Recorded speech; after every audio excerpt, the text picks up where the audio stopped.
You ever hear a song that felt dangerous, like there was something hidden under the beat, something that stirred up anger, fear, or a little too much truth? In the 1980s, 5 songs weren't just hits. They were scandals, banned, burned, blamed, and still unforgettable. Let's dive into the 5 most controversial pop and rock songs of the 80s and the strange stories behind them.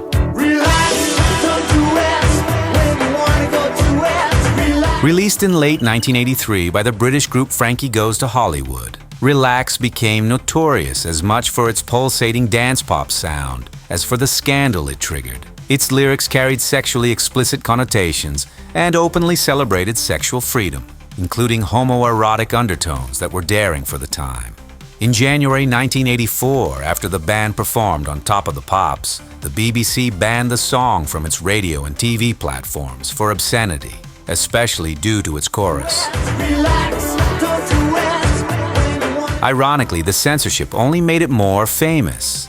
The ban fueled curiosity, driving the single to remain on the UK charts for 37 weeks, 35 of which were during its BBC blackout. The uproar, combined with the band's provocative promotional campaigns, cemented Relax as one of the most infamous hits of the 1980s, proving that censorship can backfire and transform a track into a cultural milestone.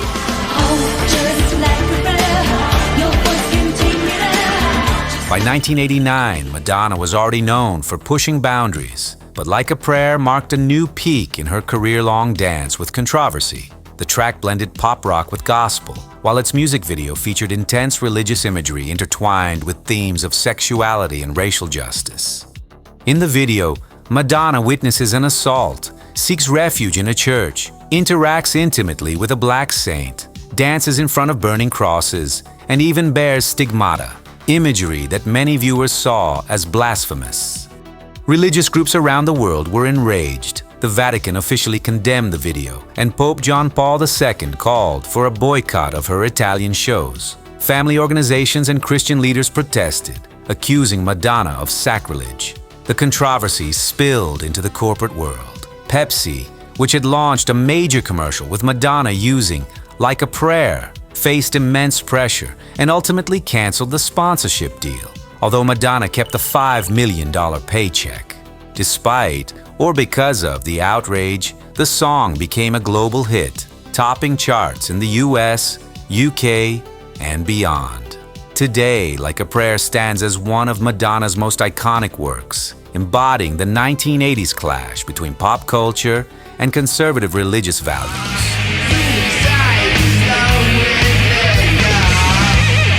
Released on Ozzy Osbourne's solo debut album in 1980, Suicide Solution was originally meant as a dark reflection on the dangers of alcoholism, inspired by the death of AC/DC's Bon Scott from alcohol poisoning that same year. But public perception shifted in 1984 when John McCollum, a 19-year-old fan, tragically took his own life after reportedly listening to the song repeatedly. In 1985, McCollum's parents sued Ozzy and his label, claiming the song contained subliminal messages encouraging suicide.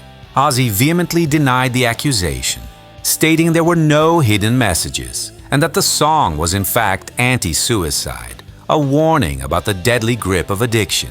The case became part of the 1980s moral panic surrounding rock and metal music. In 1988, a California court dismissed the lawsuit, ruling that the suicide could not be legally linked to the song. Even so, the controversy cemented Suicide Solution as one of rock's most infamous subliminal message cases, later even inspiring the 1990 horror film Dead Girls. Come back, Nikki, come back! Though never released as a single, Prince's darling Nikki from Purple Rain sparked one of pop music's most pivotal censorship battles.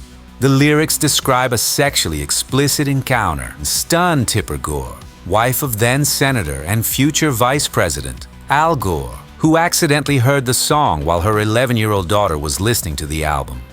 Shocked, she joined other political spouses to form the Parents Music Resource Center, PMRC, in 1985, which aimed to regulate explicit content in popular music.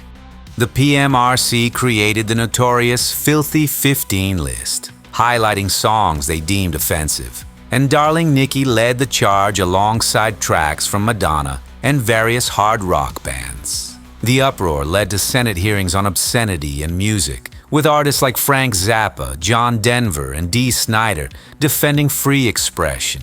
The result was the now iconic Parental Advisory Explicit Lyrics label, adopted by the recording industry in 1985. Darling Nikki thus became a symbol of the clash between art and censorship, showing how a single album track could trigger nationwide political change.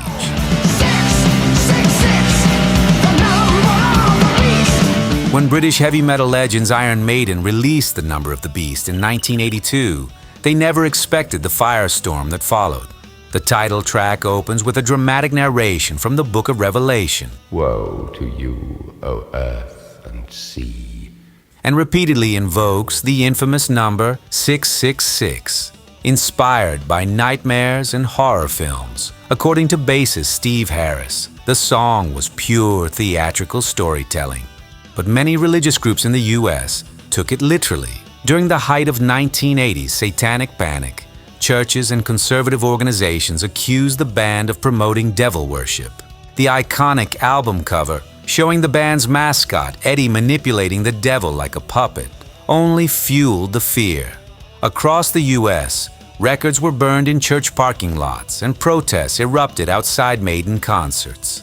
The band was baffled. Harris later recalled, "It was madness. They clearly hadn't read the lyrics and just wanted to believe we were Satanists."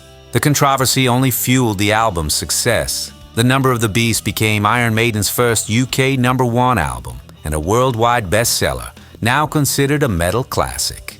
The saga perfectly illustrates how dark imagery and horror-inspired lyrics collided with conservative fears, turning a metal anthem into a cultural flashpoint.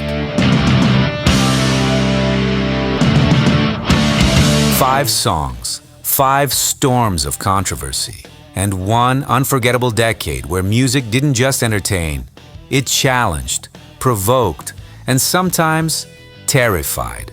From church boycotts to courtroom battles, from censored lyrics to burning records in parking lots. The 80s reminded the world that a 3-minute song could shake the system. So here's the question. Which of these songs shocked you the most? And which one do you think could never be released the same way today?